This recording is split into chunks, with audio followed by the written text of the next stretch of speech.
A veces, las tragedias más terribles ocurren donde menos se las espera, en familias tranquilas, tras las puertas cerradas de hogares acogedores. La historia que vamos a contar demuestra que incluso aquellos que están a nuestro lado cada día pueden no darse cuenta de la catástrofe que se avecina. Porque cuando algo importante pasa desapercibido, puede desencadenar una serie de muertes. Sussex Occidental, Reino Unido. Una tranquila zona rural y una pequeña aldea llamada Woodmancote. Aquí es precisamente donde se desarrollaron los acontecimientos de esta historia. Un lugar donde todos se conocen, donde los vecinos se saludan por encima de la valla, donde, si se cometen crímenes, como muchos son adolescentes robando una bicicleta. Pero no hablaremos de un final feliz, sino de una masacre sangrienta que se convirtió en uno de los episodios más oscuros del confinamiento británico. Kelly Fitzgibbons, de 40 años, era una madre y esposa cariñosa, con un corazón enorme. Soñaba con llevar a sus hijas, Ava y Lexi, a un parque de atracciones, pero la pandemia obligó a la gente a quedarse en casa. Solo podían imaginar ese viaje que tanto deseaban hacer en familia. Las niñas preguntaban cuándo irían. Kelly respondía, pronto, muy pronto, y creía en ello. Kelly era conocida como una persona increíblemente positiva y amable. Así lo confirmaba su tarjeta de donante de plata. Había donado sangre más de 25 veces, de forma regular, sin faltar. Los médicos del centro de transfusiones ya la reconocían, la saludaban primero. Para 2018, la mujer llevaba ya varios años casada con Robert Neetham, un constructor de 42 años con un negocio privado. Juntos habían creado una familia que parecía un modelo de amor y armonía, al menos desde fuera. Después de la escuela, Kelly pensó en continuar su educación. En aquel entonces no planeaba formar una familia. Prefería estudiar, pasar tiempo con amigos, ir a fiestas y bares entre las clases de la universidad. La vida era fácil, despreocupada, sin obligaciones.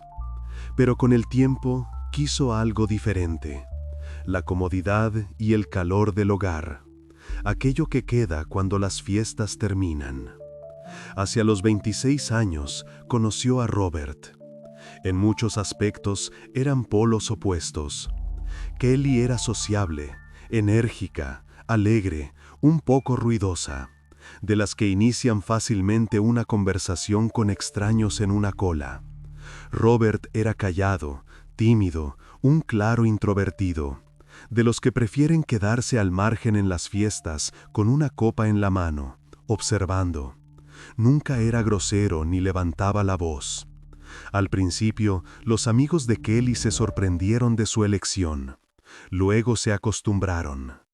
Entre ellos se forjó una relación basada en el respeto y la confianza. La familia de Kelly acogió a Rob con entusiasmo. Daba la impresión de ser un hombre decente, ideal para el papel de esposo y padre. Llegaba a tiempo a las comidas familiares. Ayudaba con la limpieza sin que se lo pidieran. Preguntaba en qué podía ser útil. Su vida giraba en torno a su carrera. Después de terminar sus estudios, empezó a trabajar de inmediato. Eligió la construcción, siguiendo los pasos de su padre, quien desde niño le enseñó a manejar herramientas. Le mostraba cómo sujetar correctamente un martillo, cómo clavar un clavo al primer golpe. No era especialmente hablador. Podía pasar toda la noche en silencio, asintiendo en respuesta a las preguntas. Prefería demostrar su amor por Kelly con hechos, no con palabras. Por eso, cuando la pareja se mudó a su propia casa, se encargó de la reforma, tratando de crear un nidito acogedor donde más tarde planeaba criar a sus hijos. Trabajaba por las tardes, los fines de semana, a veces hasta altas horas de la noche, cuando Kelly ya dormía. Ella se despertaba con el sonido del taladro al otro lado de la pared. En agosto de 2015 nació su primera hija, Ava. El parto fue largo, difícil. Robert esperó en el pasillo, apretando las manos. Cuando la enfermera sacó a la bebé, se quedó paralizado. No extendió los brazos de inmediato, como si tuviera miedo de romper algo. A partir de ese momento, la joven madre se centró por completo en la niña, pero intentó no distanciarse de su marido. Parecía que la pareja había logrado conservar lo mejor de lo que se había construido a lo largo de los años de relación. 2 años después, Kelly volvió a quedarse embarazada y dio a luz a su segunda hija, Lexi. En 2017, el padre de Robert falleció por problemas de salud relacionados con la edad, en silencio, en casa, mientras dormía. Después de esto, la creciente familia decidió mudarse a Woodmancote, esa misma aldea en Sussex Occidental donde pasarían los últimos días de sus vidas. La elección del lugar no fue casual. Allí habían nacido y vivido los padres de Robert. Allí transcurrieron su infancia y juventud. Recordaba cada curva del camino, cada árbol del patio. Para él, era un lugar con un significado especial. Ahora su madre se había quedado sola. El hijo y la nuera querían apoyarla, estar cerca, ayudarla con las compras, las reparaciones, la soledad. Entre Kelly y su suegra se desarrolló una cálida relación, que se fortaleció aún más con la llegada de las nietas. La mujer mayor venía todos los días, traía pasteles, cuidaba de las niñas mientras Kelly trabajaba. La familia se mudó lo más cerca posible de la casa de la madre de Robert, literalmente a 2 calles de distancia. El terreno elegido era parte de las propiedades familiares de los Needham, pero la casa necesitaba una reforma seria. El techo tenía goteras, los suelos crujían, el papel pintado se caía a trozos. Robert, siendo constructor y entendiendo perfectamente la magnitud del trabajo, se encargó él mismo, con especial celo y esmero. Quería darles lo mejor a los suyos. Trabajaba sin descanso. A veces se olvidaba de comer. Solo una pequeña parte de la casa quedó intacta. 2 dormitorios, la cocina y el comedor. Era el mínimo necesario para vivir durante la reforma con 2 niñas. El resto era una obra, polvo, olor a pintura. Para cuando comenzó el confinamiento, Robert prácticamente había completado la reconstrucción. La pareja vivía ahora una vida plena en una casa espaciosa, ventanas nuevas, paredes claras, olor a madera fresca. El viernes 27 de marzo de 2020, Kelly publicó en las redes sociales una foto de un paseo familiar. Ella, su marido y sus hijas habían salido a pasear en un día soleado. Las niñas con chaquetas de colores vivos. Robert un poco más atrás, con las manos en los bolsillos. Kelly sonriendo a la cámara. Todo parecía normal. Nada presagiaba la catástrofe que se avecinaba. Al día siguiente, la mujer hizo otra publicación. Mostró a sus amigos en un chat grupal el rocódromo que Robert había construido para sus hijas. Una estructura de madera en el patio, presas de colores. Las niñas trepando, riendo. Los comentarios bajo la publicación eran de admiración. ¡Qué bueno! ¡Vaya padrazo! ¡Qué suerte tenéis con tu marido! Luego, ese mismo sábado, hizo una videollamada con su hermana gemela, Emma.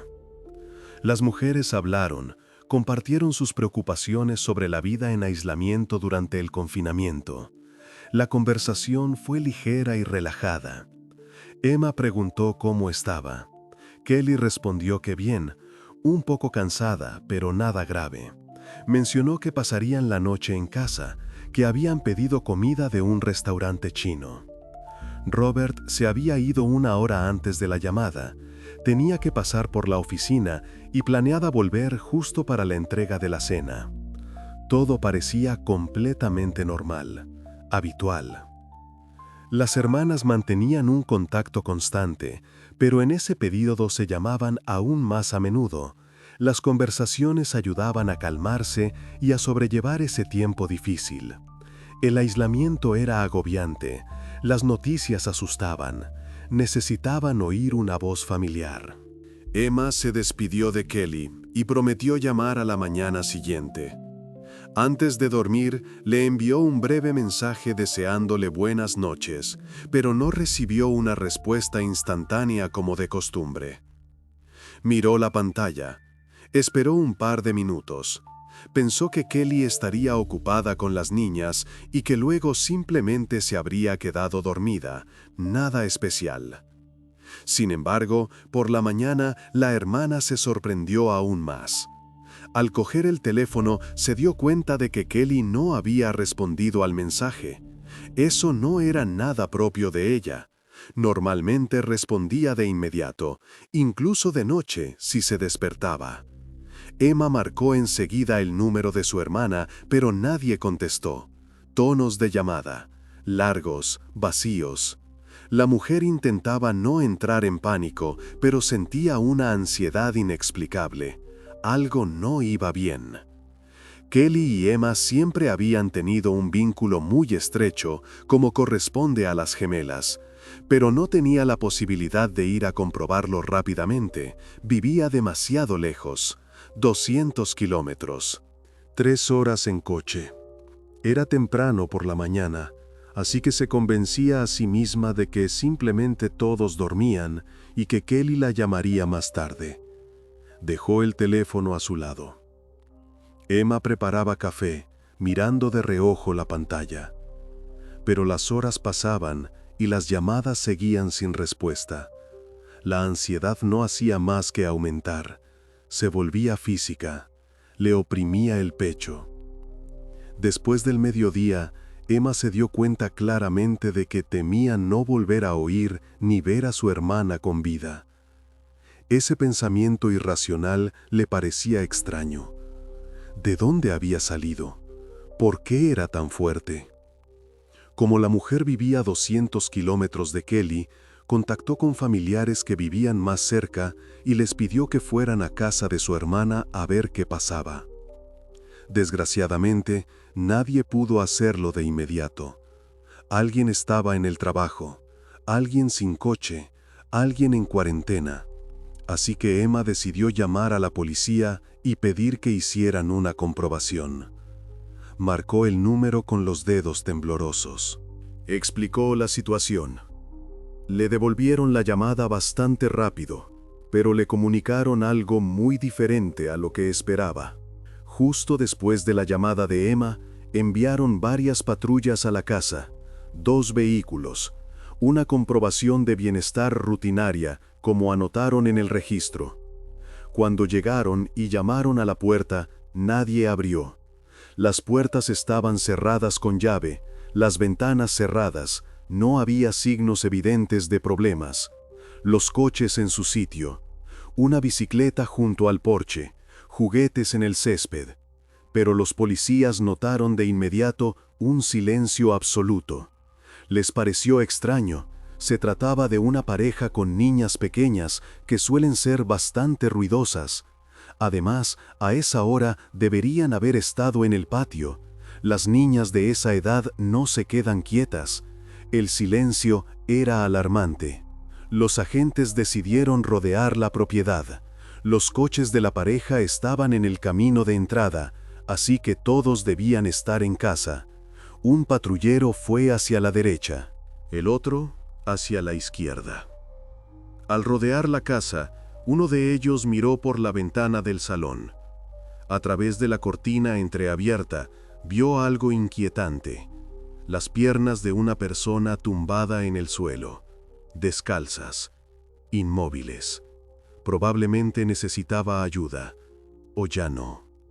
Todas las puertas y ventanas estaban intactas, así que tuvieron que forzar la entrada principal, con el hombro. Al tercer intento, la puerta cedió. Cuando los agentes entraron, quedó claro de inmediato que era la escena de un crimen. El olor, el silencio, la sensación de que el tiempo se había detenido allí. Informaron de inmediato a Emma, explicándole que sus 4 familiares habían fallecido. No dijeron nada más. Protocolo. La investigación había comenzado. Los policías avanzaban lentamente, con las armas listas, paso a paso, comprobando las esquinas. Sospechaban que el criminal estaba armado y todavía se encontraba en la casa. El primero en ser encontrado fue Robert. Estaba sentado en un sillón en el salón, reclinado hacia atrás. El hombre tenía un disparo en la cabeza y junto a su cuerpo había una escopeta, de 2 cañones, un modelo antiguo. El arma fue incautada de inmediato y enviada para su análisis. Se supuso que podría haber sido utilizada para defenderse de los atacantes. Quizás alguien había irrumpido. Quizás él intentó proteger a su familia. Cuando quedó claro que la casa estaba vacía, uno de los patrulleros contactó con la comisaría para comprobar si en los hospitales cercanos habían ingresado personas con heridas de perdigones, por si el criminal estaba herido, por si había llegado a los médicos. Pero la comprobación demostró que en las últimas 24 horas no había habido nada parecido, en ninguna clínica del condado. En general, el pueblo era muy tranquilo, por lo que un crimen de tal magnitud parecía impensable. Aquí no hay asesinatos. Continuando la búsqueda de los demás miembros de la familia, los patrulleros encontraron a Lexi y Ava en sus habitaciones. Papel pintado infantil. Peluches en las estanterías. La niña mayor, de 4 años, yacía en un charco de sangre en el suelo, a solo 1 metro de la puerta, boca abajo, un brazo extendido hacia adelante. La posición del cuerpo sugería que estaba en el umbral de la puerta, oyó algo y quiso salir a comprobar cuando la atacaron. La niña menor, de 2 años, probablemente tras presenciar la muerte de su hermana, intentó esconderse en la habitación. Se acurrucó en un rincón entre la cama y la pared, pero no sirvió de nada. Ambas recibieron heridas mortales de perdigones, a quemarropa. La última en ser encontrada fue Kelly. Yacía en el dormitorio principal, en la cama, bajo la manta. La mujer no tuvo tiempo de reaccionar al ataque. Era evidente que el asesino la había pillado por sorpresa. Quizás ya estaba durmiendo, quizás leía antes de dormir. El teléfono estaba al lado, en la mesita de noche. Ella también recibió una descarga de perdigones en la cara, que acabó con su vida al instante. La almohada estaba empapada de sangre. Además, en el salón, cerca del cuerpo de Robert, yacía el perro de la familia, un labrador, un perro viejo y bueno. El animal fue asesinado de la misma manera que las personas, un disparo en el costado. El posterior análisis balístico demostró que todos fueron abatidos con la misma arma, la escopeta, los mismos casquillos, el mismo calibre. Cuando a Emma le informaron de la muerte de 4 personas sin dar detalles sobre los disparos, pensó que había sido una fuga de gas, una explosión de la caldera, intoxicación por monóxido de carbono, cualquier cosa, pero no un asesinato. No aquí, no ellos. La mujer llamó a Kerry, la mejor amiga de Kelly, para darle la terrible noticia. Su voz temblaba, las palabras se le trababan. Ninguna de las dos sospechaba aún la magnitud de la tragedia, ni sus verdaderas causas. Los detectives hablaron primero con Kerry, Emma y la madre de Robert. Conversaciones largas, declaraciones grabadas. También interrogaron a los vecinos, pero nadie había notado nada inusual. Por la noche, todo estaba tranquilo. Los coches estaban en su sitio. Había luz en las ventanas, ni gritos, ni disparos. A juzgar por el estado de la sangre coagulada y el grado de rigor mortis, concluyeron que los asesinatos se cometieron entre las 22 y la medianoche del día anterior. La revisión de los teléfonos móviles de las víctimas permitió precisar la cronología. La llamada entre Kelly y Emma terminó a las 22:30. El último mensaje de Kelly fue enviado a las 22:35, un emoji de corazón a una amiga. Y a las 23:00, Emma envió un mensaje al que ya nadie respondió. Dadas las circunstancias, los disparos comenzaron justo después de la conversación de las hermanas. Esto permitió acotar el intervalo de tiempo, entre las 22:30 y las 23. 30 minutos en los que todo se derrumbó. La primera en ser asesinada fue Kelly, luego las niñas. Robert murió el último.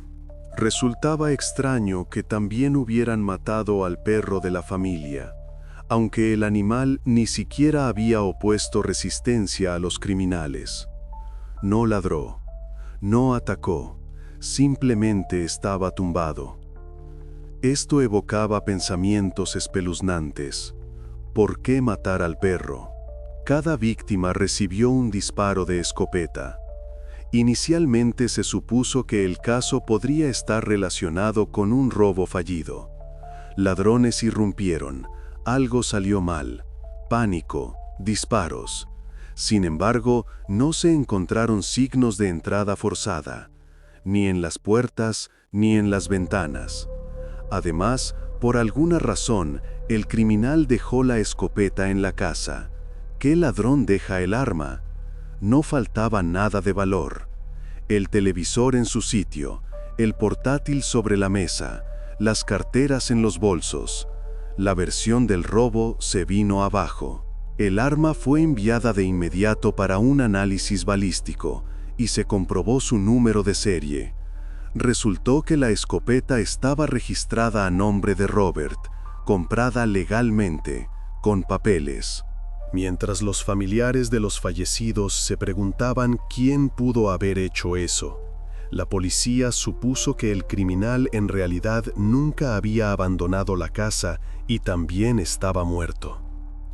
Se asumió que la responsabilidad del crimen recaía en Robert, junto a quien se encontró la escopeta. Para confirmar las sospechas, hablaron con el círculo más cercano de la pareja. Nadie tenía idea de que pudiera haber problemas en la familia. Absolutamente nadie. Familiares y amigos conocían a Robert y Kelly como padres, marido y mujer amorosos, un ejemplo a seguir. Ambos eran personas no conflictivas, mantenían relaciones cálidas con su entorno. Iban a los cumpleaños, ayudaban a los vecinos, sonreían. Sin embargo, la madre de Robert sabía muy bien de la escopeta que, de alguna manera, había aparecido de repente en la vida de su hijo. Cuando su primera hija tenía 1 año, al hombre de repente le surgió la idea de obtener una licencia de armas de fuego. ¿De dónde venía ese deseo? ¿Por qué ahora? Kelly pensaba que no era un momento adecuado para tales compras, pero tenía en cuenta el difícil periodo familiar relacionado con la llegada de un nuevo miembro. El bebé no dormía por las noches. Cansancio constante. La mujer decidió que si eso hacía que Robert se sintiera mejor, si se convirtiera en su afición, en una forma de distraerse, entonces realmente debería obtener la licencia. Kelly lo percibía como un pasatiempo inofensivo, como la pesca, como un garaje con herramientas. Nadie temía por su vida o su salud. Robert nunca había mostrado agresión, ira o violencia hacia sus seres queridos. Ni una sola vez. Ni siquiera levantaba la voz. Él mismo lo explicaba todo por vivir en una zona rural y la total indefensión en caso de un ataque de ladrones. Estamos solos aquí. La policía tardará media hora en llegar. Hay que defenderse de alguna manera. Para obtener la licencia, Robert debía rellenar una solicitud y responder a una serie de preguntas, algunas de las cuales requerían confirmación documental. Entre ellas, antecedentes penales, limitaciones médicas, enfermedades mentales. Había una lista completa de desviaciones y trastornos que impedían la concesión de un permiso de armas de fuego. Incluía depresión, ansiedad, pensamientos de hacerse daño a sí mismo o a otros, abuso de sustancias prohibidas, episodios criminales, especialmente relacionados con la violencia. A todas estas preguntas, Robert respondió negativamente. Marcó las casillas correctas, firmó al final, pero en realidad mentía en casi todos los puntos. Tenía antecedentes penales menores. En su juventud, le había robado una bicicleta a otro adolescente. Este episodio no estuvo relacionado con la violencia, al menos así se registró en el acta. Después de recibir una modesta sanción, el joven se rehabilitó por completo. Libertad condicional, trabajos comunitarios. Informe favorable. Sin embargo, la mentira debería haber parecido alarmante. Si la bicicleta robada realmente parecía una falta menor, la salud mental del hombre era extremadamente inestable. Toda su vida fue una lucha de décadas con problemas de los que sus seres queridos ni siquiera sospechaban. Sabía ocultarlo. Sabía sonreír cuando era necesario. Sabía asentir y decir las cosas correctas. Intentó ocultar todo esto para que le aprobaran la licencia de armas. Cuando el oficial del Servicio de Control de Armas de Fuego visitó personalmente a Robert y le informó que debía consultar con su médico de cabecera, el hombre tampoco confesó su mentira. Se sentó tranquilamente, lo miró a los ojos, habló con seguridad. Entregó la solicitud cumplimentada, donde negaba todos los problemas, todo limpio, todo en orden. A pesar de esto, el oficial se tomó su trabajo en serio. Visitó al médico de cabecera que había tratado a Robert toda su vida. Los registros en su historial médico se remontaban a la adolescencia. Páginas escritas con letra menuda. El médico conocía perfectamente sus problemas de salud mental y se lo contó. Depresión, ansiedad, episodios de agudización. Pero por alguna razón, el oficial del servicio decidió que las dificultades de Robert ya eran cosa del pasado y no eran lo suficientemente graves como para denegarle la licencia. Hacía mucho que no acudía a consulta. Eso significaba que lo había superado. Todos los documentos fueron aprobados. Sello, firma. Más tarde, esto provocó una enorme indignación tanto en los familiares de Kelly como en los de Robert. La propia mentira, indicada en un documento oficial, no influyó en la decisión. De todos modos, le dieron la aprobación. ¿Cómo es posible? ¿Por qué nadie volvió a comprobarlo? ¿Por qué nadie hizo preguntas adicionales? Sin embargo, incluso cuando todo esto salió a la luz, quedaba un misterio. ¿Qué llevó a Robert a empezar a disparar en su propia casa? Las pruebas demostraron que la escopeta fue el arma homicida para todas las víctimas. Solo tenía las huellas dactilares del propio Robert, sus dedos, sus palmas.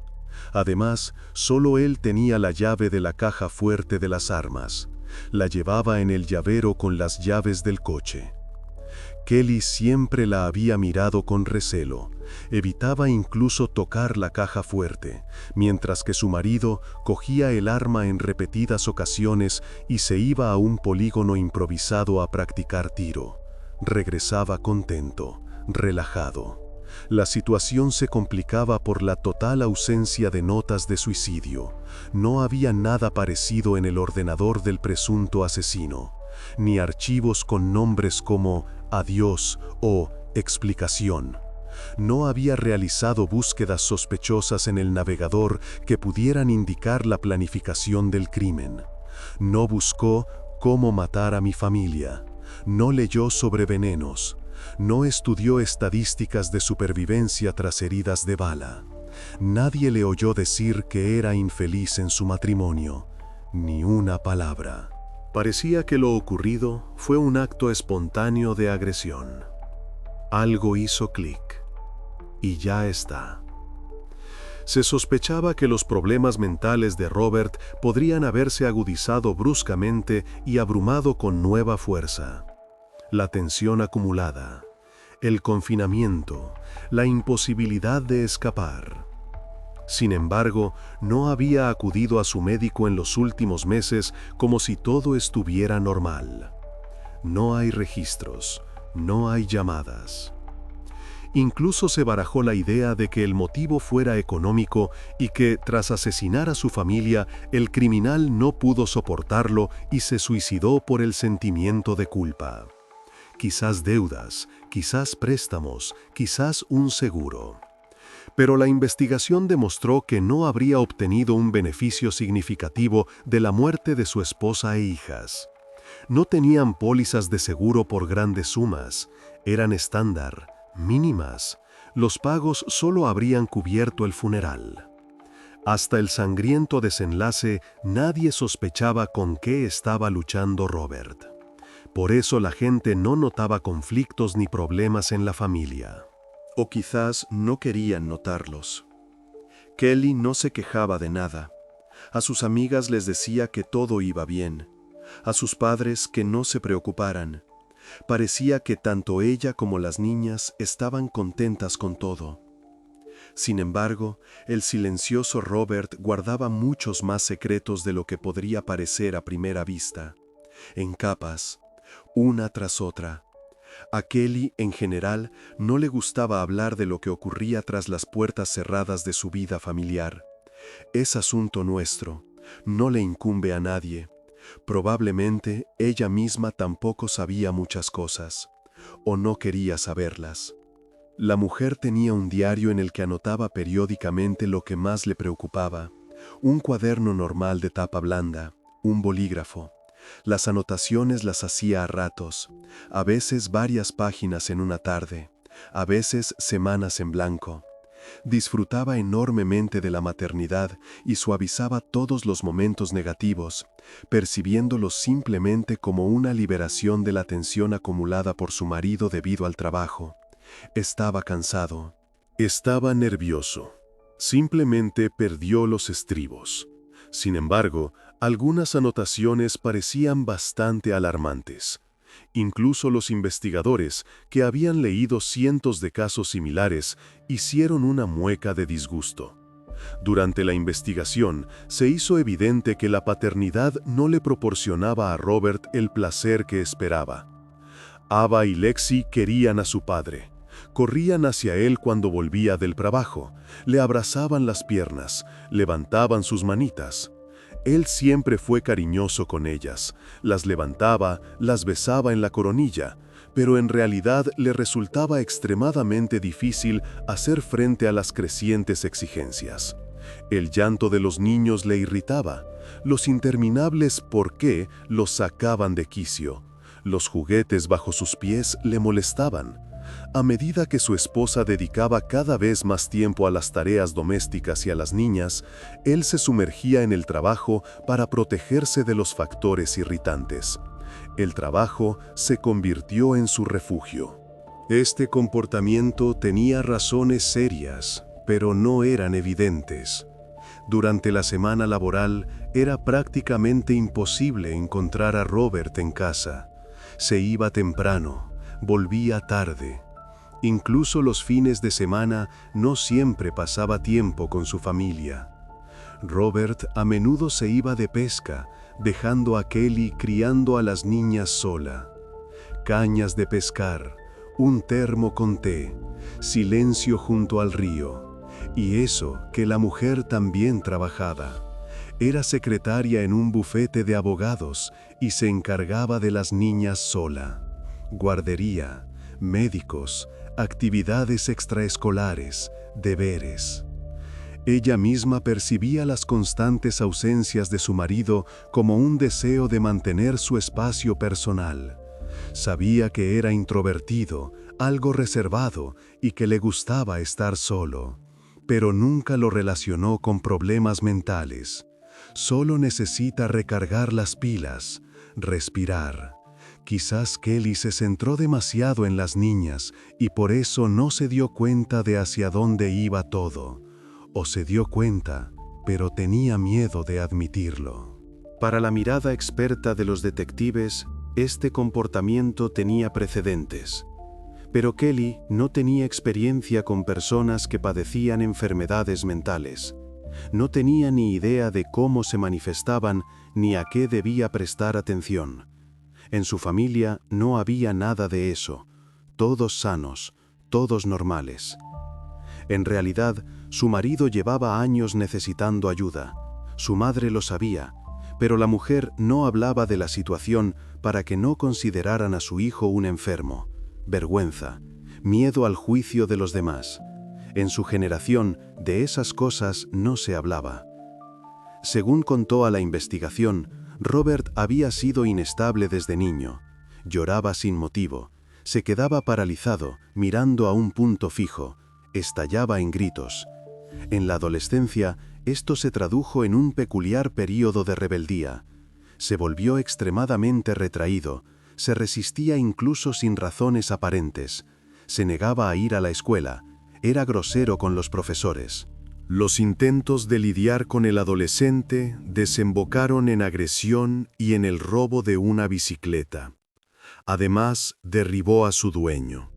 El chico se cayó, se rompió la nariz. El incidente se tapó gracias a los esfuerzos de sus padres. Se disculparon, pagaron el tratamiento. Además, para el chico era la primera vez, así que se libró con un castigo simbólico. Después de eso, Robert nunca tuvo problemas con la ley.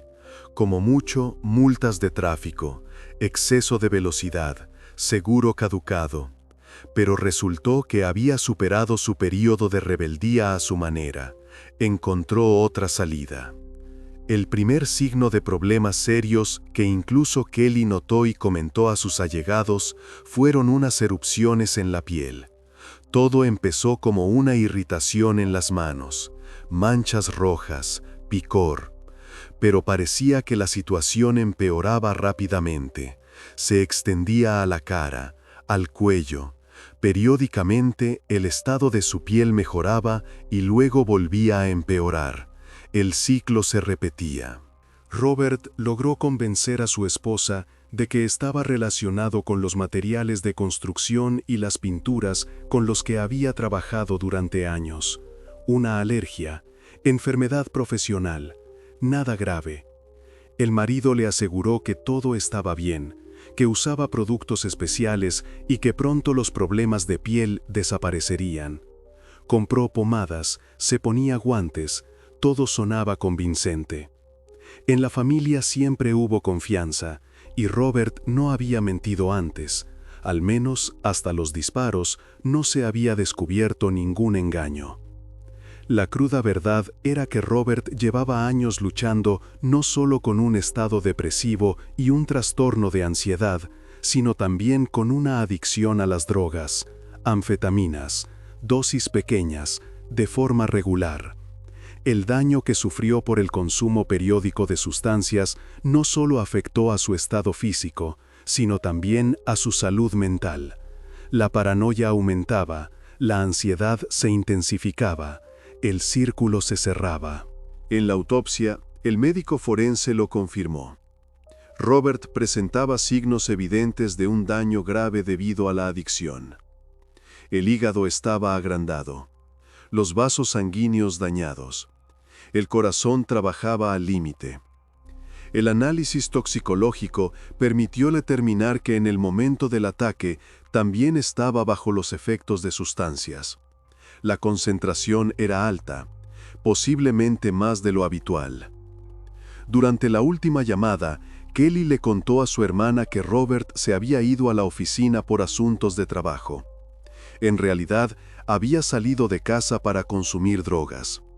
En la inspección de su despacho se encontraron numerosos objetos necesarios para el consumo: bolsitas, pipas, restos de polvo sobre la mesa. A pesar de todo, lograba ocultar su adicción a todos, incluso a su esposa y a su madre.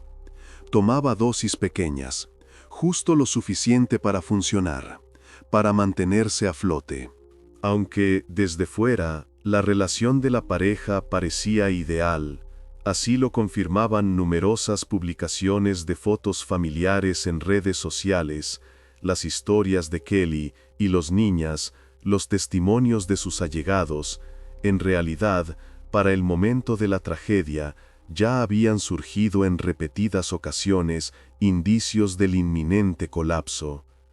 Las grietas aparecían, imperceptibles, pero estaban ahí. En las conversaciones entre Robert y Kelly había numerosas señales de que la mujer temía por su marido. Le había pedido repetidamente que controlara su ira, pero no contaba lo que pasaba a sus allegados. «Por favor, cálmate», le escribía. «Las niñas tienen miedo. Tengo miedo». Los mensajes eran borrados, pero se recuperaron del teléfono. No se pudo establecer con certeza, pero se creía que la mujer también podría haber sido víctima de violencia doméstica. No había registros médicos, ninguna denuncia a la policía, pero había indicios. Antes del confinamiento, Kelly a veces ni siquiera pasaba la noche en casa. A veces se iba a casa de una amiga con las niñas, a veces a casa de su hermana. Hacía una maleta. Despertaba a las niñas en mitad de la noche. Se iba en silencio. Probablemente temía que su marido se comportara de forma inadecuada en presencia de las niñas, o peor. A todas las preguntas de sus allegados respondía de forma evasiva. Nunca culpaba a nadie. Fingía que simplemente los echaba de menos. «Me apetecía veros», decía. «En casa me aburro», y sonreía al decirlo. Pero las anotaciones y preocupaciones correspondientes se encontraron en el diario de la mujer. Allí estaba todo. Un mes antes de su muerte, Kelly le propuso a su marido tomarse un descanso en la relación, pero después de eso comenzó un grave conflicto.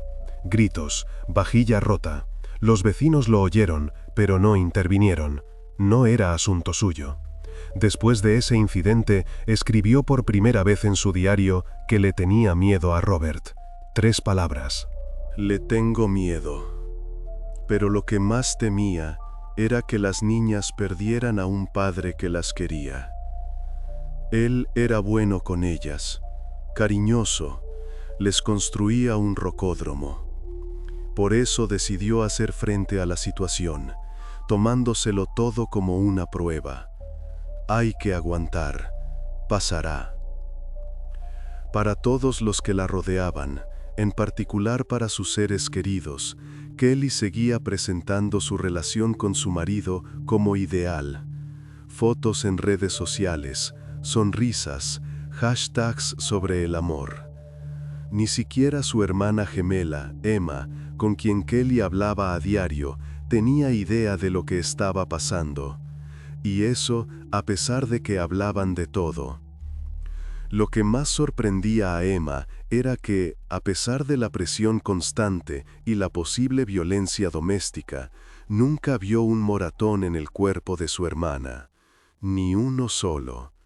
Lo comprobaba a propósito cuando se veían. Le miraba las manos, el cuello, nada. Sin embargo, como demuestra la práctica, el comportamiento cruel de los maridos no siempre deja marcas evidentes. La violencia psicológica no se ve. El control no deja moratones. La humillación no sangra. Según los detectives, la noche del 28 de marzo de 2020, Robert se fue a su despacho, donde consumió drogas. Más de lo habitual. Quizás se le acabó el dinero para la siguiente dosis. Quizás simplemente perdió el control. Le costaba mucho hacer frente a la realidad del confinamiento. El número de encargos se había reducido considerablemente. El teléfono no sonaba. Los clientes cancelaban proyectos. No solo no podía ganar dinero como antes para mantener a su familia y financiar su adicción, sino que ahora mantener la distancia con su esposa e hijas resultaba mucho más difícil. Todos en casa, constantemente. Y para él era muy importante estar solo a menudo. Silencio, espacio. Para cuando comenzaron los disparos, la tensión había llegado al límite. Cada día añadía más presión. Tras analizar la personalidad del asesino, los investigadores llegaron a la conclusión de que no había planeado el crimen. No quedaban búsquedas sospechosas en el navegador. El historial estaba limpio. No había nota de suicidio ni en la oficina ni en la casa. Ninguna explicación, ninguna razón. Por eso supusieron que, tras su regreso a casa, comenzó un conflicto con su esposa. Es difícil decir quién lo provocó. Quizás ella le preguntó algo inoportuno, quizás él ya volvió enfadado. Pero terminó rápidamente y todos se fueron a sus habitaciones, excepto Robert. Las puertas se cerraron de golpe. Se hizo el silencio. Fue en ese momento cuando estalló y decidió que así no podía seguir. No podía más. Se acabó. El límite. El hombre se acercó a la caja fuerte de las armas. Marcó el código con los dedos temblorosos. La abrió. Sacó la escopeta. Pesada, fría. La cargó y disparó primero a su esposa. Era el único miembro de la familia capaz de oponer resistencia e impedirle llevar a cabo su sangriento plan. Un disparo. El silencio después del estruendo fue ensordecedor. Las niñas oyeron el ruido e intentaron salir de sus habitaciones. Ava abrió la puerta primero. Se quedó en el umbral. Vio a su padre con el arma. A la niña mayor le dispararon en esa posición. Cayó hacia atrás. Lexi gritó, y su hermana intentó esconderse. Se acurrucó en un rincón, cerró los ojos. Naturalmente, una niña pequeña no tenía ninguna posibilidad de salvarse. La niña de 2 años no entendía lo que estaba pasando. Es difícil decir en qué momento exacto murió el perro, pero Robert no le perdonó la vida, ni a su querida mascota. El perro se acercó, le rozó la pierna con el hocico, le disparó también a él. Después de eso, el hombre se sentó en el sillón del salón, se reclinó, respiraba con dificultad, la escopeta sobre las rodillas, y se disparó en la cabeza, el último sonido en esa casa. La madre del hombre pidió a la familia de Kelly permiso para enterrar a su hijo junto a su esposa e hijas, en el mismo cementerio, juntos. La mujer no creía que él las odiara, no podía creerlo.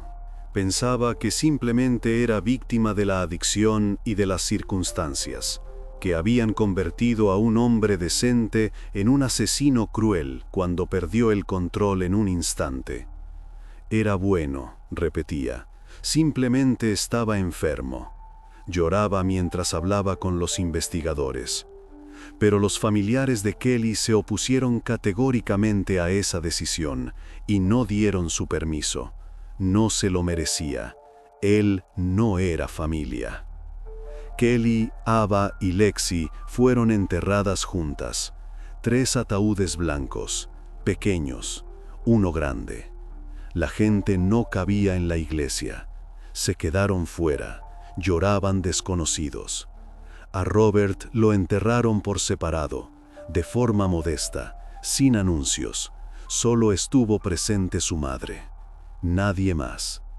La historia de Kelly, Robert, Ava y Lexi se sumó a una sombría estadística. En el Reino Unido se registran anualmente más de 20 casos similares. Las cifras son frías. Detrás de cada una hay una familia. De media, el llamado familicidio ocurre 2 veces al mes. Cada 2 semanas, alguien mata a su familia. Los criminales, en la abrumadora mayoría de los casos, son hombres, y las víctimas, mujeres y niños. La estadística no ha cambiado en décadas.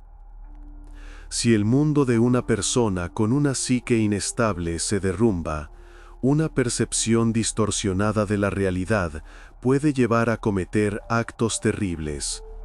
La lógica se rompe, los límites se desvanecen. Sin embargo, en los últimos años se ha observado una ligera mejora. Así, a principios de la década de 2010, se registraban entre 45 y 50 casos similares al año, y desde 2018, esa cifra se ha reducido casi a 1/3. Las campañas de concientización funcionan. Las líneas de ayuda salvan vidas. Sin embargo, esto no resta importancia al hecho de que cada vez que ocurren estos casos, se rompen y se truncan decenas de destinos. Los padres de Kelly nunca se recuperaron. Emma todavía se despierta en mitad de la noche, comprobando el teléfono. Los amigos evitan hablar del tema. Los vecinos vendieron sus casas y se fueron. Lo más triste es que todo esto podría haberse evitado. Bastaba con estar atento a los detalles, pedir ayuda y ayudar a los seres queridos, darse cuenta a tiempo, preguntar directamente, no mirar para otro lado. A veces, una conversación lo cambia todo. A veces, basta con tender la mano. No siempre, pero a veces es suficiente.